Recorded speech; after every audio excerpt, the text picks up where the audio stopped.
তিনি দাওয়াত দিলেন বটে, তার বিরোধী হয়ে গেল। ভাইরা আমার, সারা বিশ্বের মধ্যে মুসলমানদের বিরোধী ইহুদি আর খ্রিস্টানেরা, শুধু তাই না, মুনাফিকরাও বিরোধী। বাংলাদেশের মধ্যে যারা নাস্তিক মুরতাদ রয়েছে, কিছু ইহুদি আর খ্রিস্টানদের পাঁচাটা মুলবি এবং আলেম ওলামারা যারা রয়েছে, ইসলামের চরম এবং পরম তারা বিরোধিতা করতেছে। কথা ঠিক না ঠিক বলে? রাসূলের যুগে করেছে। রাসূলের চরিত্র এত সুন্দর, আল্লাহ তাআলা সার্টিফিকেট দিয়ে দিলেন, সবচেয়ে উত্তম চরিত্রের মালিক আমি আপনাকে করে দিলাম। তাম পৃথিবীর চরিত্রকে যদি একদিকে করা যায়, আপনার চরিত্রকে যদি আরেক দিকে করা যায়, আপনার চরিত্র হবে সবচাইতে উত্তম চরিত্র। তার বিরোধিতা যদি হয়, বর্তমান যুগে বিরোধিতা হবেই, হতে থাকবে। কথা ঠিক নেবে ঠিক বলেন? রাসূল যেমন কোনো পরোয়া করে না, ও মুসলমানেরা, আজ আপনাদের ঈমান লুটার জন্য চেষ্টা চলতেছে। বিশ্ব নবীজি যেমন পরোয়া করে নাই। আপনারা কারা কারা আছেন, আপনার যদি জীবন দিতে হয়, সম্পদ দিতে হয়, জেলখানা যেতে হয়, আগুনে পড়তে হয়, পানিতে ডুবতে হয়, তারপরও আমরা ইসলামের ওপর টিকে থাকবো, কারা কারা টিকে থাকতে চান একটু আল্লাহকে দেখান। নারায়ে তাকবীর, নারায়ে তাকবীর। আল কোরআনের আলোক, আল হাদিসের আলোক, তোমার নেতা আমার নেতা। হাত নামান। সংক্ষিপ্ত কথা ভাইরা, আমি আপনাদেরকে সামনে দিকে এগিয়ে নিয়ে যেতে চাই। সেটি হলো এই, বিশ্ব নবীজি দাওয়াত দিলেন, বিরোধিতা শুরু হয়ে গেল।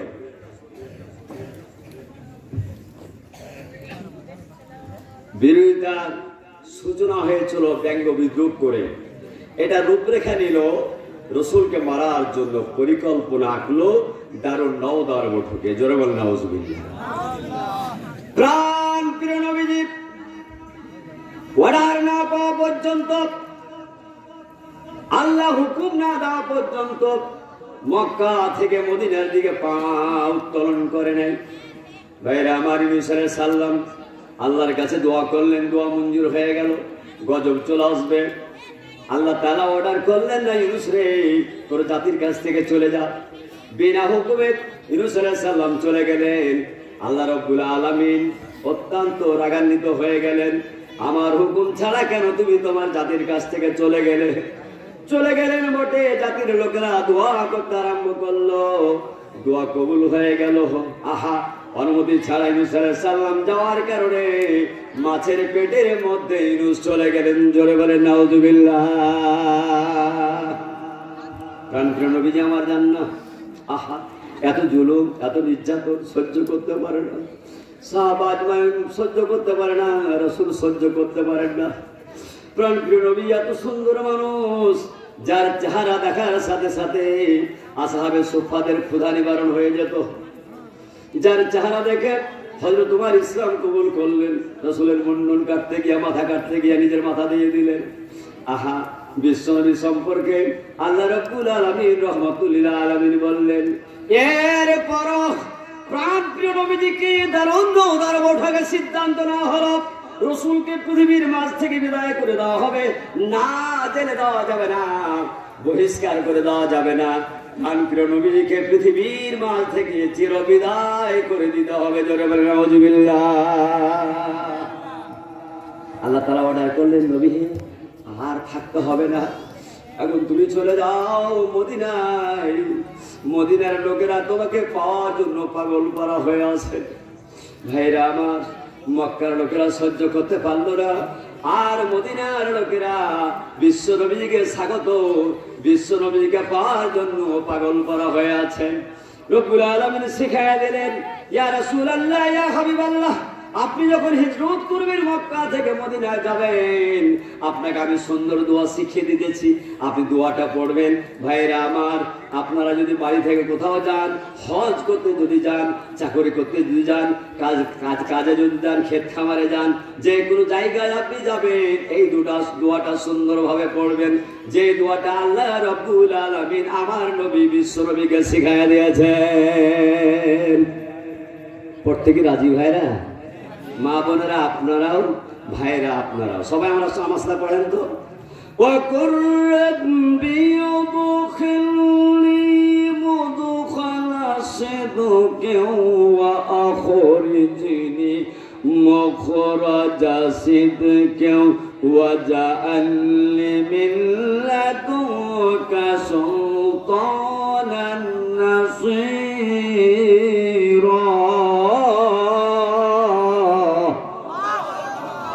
হে নবী আপনি বলুন, অকুর রব্বি আদখিলনি মুদখালা সিদকাও ওয়া আখরিজনি মুখরাজা সিদকাও। বলতেছে আল্লাহ, আল্লাহ শিখিয়ে দিতেছে আমি যে মদিনা যাব, মদিনার লোক যেন আমাকে বুকে টেনে নেয়। এটা আলহামদুলিল্লাহ বলবেন না? আর যখন আমি মক্কা ছাড়বো, দুশ্মনরা যেন আমার নাক পাশে আসতে না পারে, আমার ক্ষতি না করতে পারে। যেখানে যাবেন ওখানকার লোক আপনাকে মানবে কি না আগেই দোয়া করতে হবে। যেখান থেকে আপনি যাচ্ছেন পথে যেন কোনো প্রকার অসুবিধা না হয়। আরেকটা দোয়া হলো ওয়াজআলনি মিন লাদুনকা সুলতানান নাসীরা।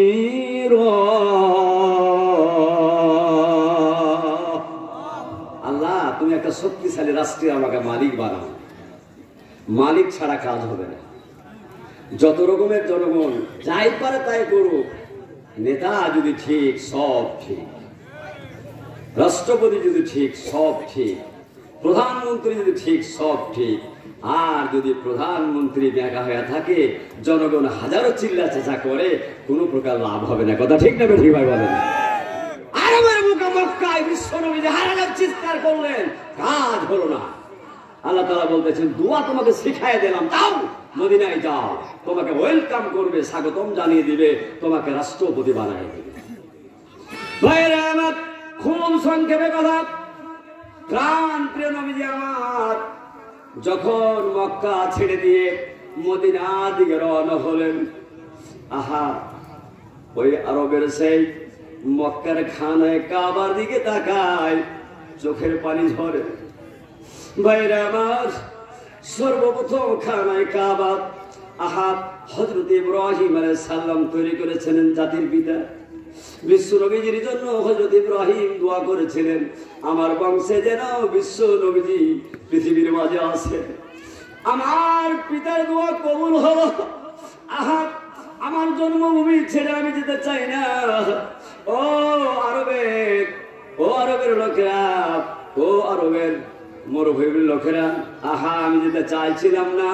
তোমার সন্তানেরা নির্যাতন করে আমাকে হাঁকায় দিল, সহ্য করতে পারি না। মদিনার দিকে যখন গেলেন, মদিনার দিকে যাওয়ার সাথে সাথে মদিনাবাসী স্বাগত জানায় দিলেন। জোরে বলেন আলহামদুলিল্লাহ। ভাইরা আমার, কাসওয়া নামক গোষ্ঠীর ওপর চড়ে বিশ্ব নবী আবু বকরকে নিয়ে চলতেছে। যেতে যেতে যত বংশ ছিল সমস্ত বংশের লোকেরা সুন্দরভাবে তাদের বাড়িঘর সুসজ্জিত করে রেখে দিয়েছে। আহা মদিনার লোকেরা রাস্তায় দাঁড়িয়ে আছে, মদিনার লোকেরা অলিতে গলিতে দাঁড়িয়ে আছে, মদিনার লোকেরা ছাদের ওপরে দাঁড়িয়ে আছে, মদিনার লোকেরা গাছের ওপর দাঁড়িয়ে আছে। প্রাণপ্রিয় নবীজিকে একবার দেখবো, দেখার পরে আমাদের চোখটা শান্তি করে দিব। আমার বিশ্ব নবীজি আমার আসার সাথে সাথে রাস্তা ব্লক হয়ে গেল। রাসূলকে বললেন, ইয়া রাসূলুল্লাহ, ইয়া হাবিবাল্লাহ, মক্কার লোকেরা আপনাকে খুব কষ্ট দিয়েছে। আবু জাহেল, উতবা, সাইবা, ওলীদ বিন মুগীরা খুব কষ্ট দিয়েছে। হুজুর আপনার জন্য পথ পানে চেয়ে আছি, দয়া করে একটু নামুন, আপনার খেদমত করব, যতদিন বেঁচে থাকবো আপনার খেদমত করব, আপনাকে আমরা কোনো কষ্ট পেতে দিব না। বিশ্ব নবীজি আমার বললেন, রাস্তা ছেড়ে দাও, উটকে তার গন্তব্যস্থলে যেতে দাও। আল্লাহ রাব্বুল আলামিন উটকে ইশারা করে দিয়েছে, ওহী করে দিয়েছে, ওরে উট এমন জায়গা তোকে বলে দিলাম, ওই জায়গা না যাওয়া পর্যন্ত আমার নবীকে পিঠ থেকে নামাবা না।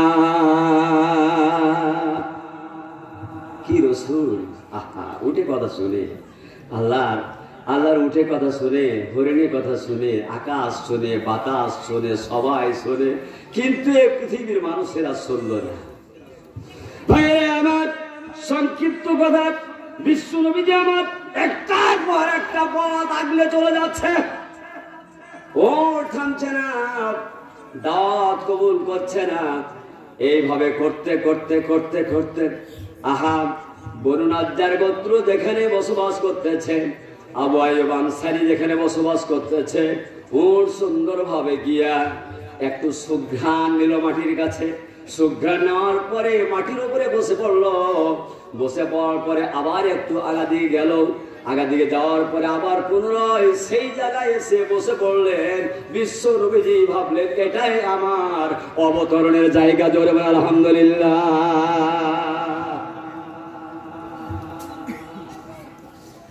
দাও খোদা দাও আমায় আবার ওমর দারাজ দিল। দাও খোদা দাও আমায় আবার ওমর দারাজ দিল। দাও আলীর মতো বীর সেনানি জাগাতে নিখিল। দাও খোদা দাও, বলেন আবার, দাও খোদা দাও ওমর দারাজ দিল। দাও খোদা দাও, জোরে বলেন মারহাবা, এটা জোরে বলেন মারহাবা। ভাইরা আমার, বিশ্ব নবীজি আমার সেইখানে অবতরণ করলেন। এবার তাকাইতেছে, লোকজন দলে দলে আসতেছে, রাসূলের কাছে কুর্নিশ করতেছে। আহা, রাসূলের সাথে মুআনাকা, রব্বুল আলামিন রাসূলের সাথে সেই কর্মতন করতেছে, মহব্বত করতেছে। রাসূল চিন্তা ভাবনা করলেন এত মানুষকে নিয়ে আমি কিভাবে থাকতে পারি, একটা মসজিদ বানানোর দরকার, নামাজ কায়েম করা দরকার। তাই তো রাসূল সাল্লাল্লাহু আলাইহি সাল্লাম চিন্তা ভাবনা করলেন একটা মসজিদের জন্য তোমরা জায়গা সুন্দরভাবে দেখো না। এই যে মসজিদ হয়েছে, পরিবত ভাই জায়গা দিয়েছেন। সম্মানিত ভাইয়েরা আমার, যে জায়গায় উট বসে পড়ল সেই জায়গাটা দেখতে পাওয়া গেল একদিকে খেজুর শুকানো, আর একদিকে দেখা যায় উট গুলো বাঁধার জায়গা, আর একদিকে দেখা যায় কবরস্থান। তিন দিকে তিনটা কাজে নিয়োজিত একটা জায়গা। এই জায়গাটা বিশ্ব নবীজি দেখলেন এইখানে মসজিদ নির্মাণ হবে। প্রাণপ্রিয় নবীজি আমার বললেন জায়গাটা কার? আসওয়াদ বলল, আসওয়াদ ইবনে জুররা বলল, ইয়া রাসূলুল্লাহ, ইয়া হাবিবাল্লাহ, এই জায়গাটা হতো দুটা ইয়াতিম ছেলের, একজন সোহাইল আর একজন সাহল। সোহাইল এবং সাহলের এই জায়গাটা হুজুর কি করবেন? বল জায়গাটাতে মসজিদ তৈরি করতে হবে। আসওয়াদ বলল, ইয়া রাসূলুল্লাহ, ইয়া হাবিবাল্লাহ, অসুবিধা নাই, আমি যেহেতু কাফির, আমি যেহেতু জিম্মাদার, আমি এই জায়গাটা অক্ষ করে দিলাম, আপনি মসজিদ তৈরি করেন। পরের জিনিস দিতে তো অসুবিধা নেই ভাই, পরের জিনিস দিতে কোনো অসুবিধা নেই, তাই না? নিজের জায়গা হতো তাহলে হতো। রাসূল বললেন, রে আসওয়াদ, ইয়াতিমের সেই সম্পদ খর্ব করতে পারবে না, মালিকানা খর্ব করতে পারবে না। ডাকো সোহাইল এবং সাহলকে ডাকো। ডাকা হলো। সোহাইল আর সাহল বলি, ইয়া রাসূলুল্লাহ, ইয়া হাবিবাল্লাহ, আপনাকে পাওয়ার জন্য এত ব্যস্ত ছিলাম, আপনাকে পেয়েছি হুজুর। আমাদের জায়গাটা অক্ষ করে দিলাম, দান করে দিলাম, আপনি মসজিদ তৈরি করেন। রাসূল খুশি হয়ে গেলেন। রাসূল বললেন, বাবা শোনো গো, তোমরা ইয়াতিম, আমিও ইয়াতিম, ইয়াতিমের মর্ম আমি বুঝি, আর তো পৃথিবীর কেউ বুঝে না। ইয়াতিম বারবার আমাকে সে মক্কের নেতৃবৃন্দু সহ্য করতে পারলো না।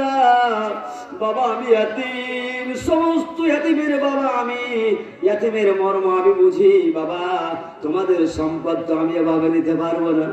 বনি নজ্জার গোত্রের নেতৃবৃন্দকে ডাকা হলো, ও বনি নজ্জার গোত্রের লোকেরা শোনো গো, এই জায়গাটার কত দাম কত মূল্য তোমরা নির্ধারণ করো। যত টাকা নির্ধারণ হবে ওই টাকাটা এতিম শিশুদেরকে দিয়ে সেইখানে আল্লাহর ঘর মসজিদ তৈরি করবো। জোরে বলেন আলহামদুলিল্লাহ। সম্মানিত ভাইরা আমার, বোনেরা আমার, বনি নজ্জার গোত্র এসে একটা ওই জমির মূল্য নির্ধারণ করে দিল। বনি নজ্জার গোত্রের লোকেরা বলল, ইয়া রাসূলুল্লাহ, ইয়া হাবিবাল্লাহ, টাকাটা আমরা পরিশোধ করি। রাসূল বলছেন, না, তোমাদেরকে পরিশোধ করতে হবে না। রে আবু বকর, জমির যে মূল্যটা তুমি দিয়ে দাও। জোরে জোরে চিৎকার দিয়ে বলেন আল্লাহু আকবার। ভাইরা আমার, বিশ্বনবীর উম্মত 1 নাম্বার জান্নাতের সার্টিফিকেট হযরত আবু বকর পেয়েছেন। রাসূলকে বলেন, আবু বকর রে, এই জমির মূল্যটা তুমি দিয়ে দাও। মান বানা লিল্লাহি মাসজিদান বানাল্লাহু লাহু বাইতান ফিল জান্নাহ। যারা পৃথিবীর মাঝে একখানা মসজিদ তৈরি করে দিতে পারবে তাদের জন্য জান্নাতে বিল্ডিং আল্লাহ রাব্বুল আলামিন তৈরি করবেন। জোরে বলেন মারহাবা। রে আবু বকর, বঞ্চিত হবাকে এই জন্য টাকা দিয়ে দাও, এইখানে মসজিদ তৈরি হবে, কিয়ামত পর্যন্ত এই মসজিদ থাকবে। এখানে জান্নাতের বাগান আছে, এখানে হাউজে কাউসার আছে। রাসূল আমার বলতেছেন, আমার বাড়ি আর যে মেম্বার রয়েছে মধ্যখানটা হলো জান্নাতের বাগান, আর আমার মেম্বারের উপরে হাউজে কাউসার রয়েছে। কিয়ামতের ময়দান যখন হয়ে যাবে, মানুষেরা যখন পানি পানি বলে আত্মনাদ করতে থাকবে, চিৎকার দিতে থাকবে, আমি ওই হাউজে কাউসার থেকে মানুষদেরকে পানি পান করিয়ে কলিজা ঠান্ডা করবো। জোরে বলেন আলহামদুলিল্লাহ। কেমন জায়গা ক্রয় করলেন আবু বকরের টাকা দিয়ে। আহা, সবাই চাইলে পাই না, কেউ দিতে চাইলেও নেয় না, আবার কেউ না চাইলেও দিয়ে দেয়, দিতে হয়। কথা ঠিক না বেঠিক ভাই বলেন? সম্মানিত ভাইরা আমার, জায়গা ঠিক হয়ে গেল। বিশ্ব নবীজি আমার সর্বপ্রথম লেবার হয়ে গেলেন। প্রাণ প্রিয় নবীজি আমার কাঁচা ইটগুলো মাথাতে নিয়ে আহা রাসূল আমার মসজিদ তৈরি করতে আরম্ভ করলেন। সম্মানিত ভাইরা আমার, প্রাণ প্রিয় নবীজি আমার ইটগুলো মাথাতে নিয়ে মসজিদ তৈরি করে। সাহাবায়ে কেরাম মন দেখতেছেন, আমার রসুল, আমাদের রসুলই বহন করতেছে, আমরা বসে কেন করে থাকতে পারি? কিন্তু ভাইরা, বর্তমানে যারা নেতা শুধু খাই গো, আহা, কবরস্থানে টাকা খেয়ে নাই, মসজিদের টাকা খেয়ে নাই, মাদ্রাসার টাকা খেয়ে নাই, সব খায়, পেট ভরে না। পেট ভরবো ওই দিন, যেই দিন কবরের মধ্যে ঢুকবো। কথা ঠিক না ঠিক ভাই বলেন? পেট ভরবে না, পেট ভরবে কবরের মাটিতে গিয়ে। আমার নবী কি নবী, আদর্শ কি গো! আহা, আমি ওয়াজ করতেছি ভাই, আমি খুব খেয়াল করে দেখি, আমি তো ওয়াজ করতেছি, আমার মাথা থেকে পা পর্যন্ত শ্রোতা বিন্দু ফলো করে। হুজুর যে কথাগুলো বলে, কথাগুলো কেমন, তার চরিত্র কেমন, এগুলো ফলো করে। আহা, নেতাদের কিন্তু আদর্শ ফলো করে। যদি হয় চোর, ওর আনুগত্য করে না। বিশ্ব নবীর মাথা থেকে পা পর্যন্ত রাত আর দিন 24 ঘন্টা ফলো করেছে। দেখতে পেলেন বিশ্ব নবী একজন পারফেক্ট, তিনি হচ্ছেন একজন একেবারে সুন্দর মানুষ।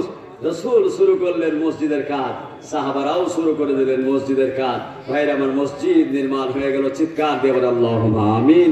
জোরে বলেন আল্লাহুম্মা আমিন। জোরে বলেন আল্লাহু আকবার। সম্মানিত ভাইরা আমার, আমি আসলে খুব সংক্ষেপে আপনাদের কাছে আলোচনা করতেছি। মাত্র 49 মিনিট আমার আলোচনা করা ভূমিকা থেকে শুরু করে শেষ হলো। ভাইরা, আর আমি আলোচনা বাড়াতে চাই না, যেহেতু প্রধান বক্তা আছেন, আপনাদের পিছন দিকে অপেক্ষা করতেছেন। আর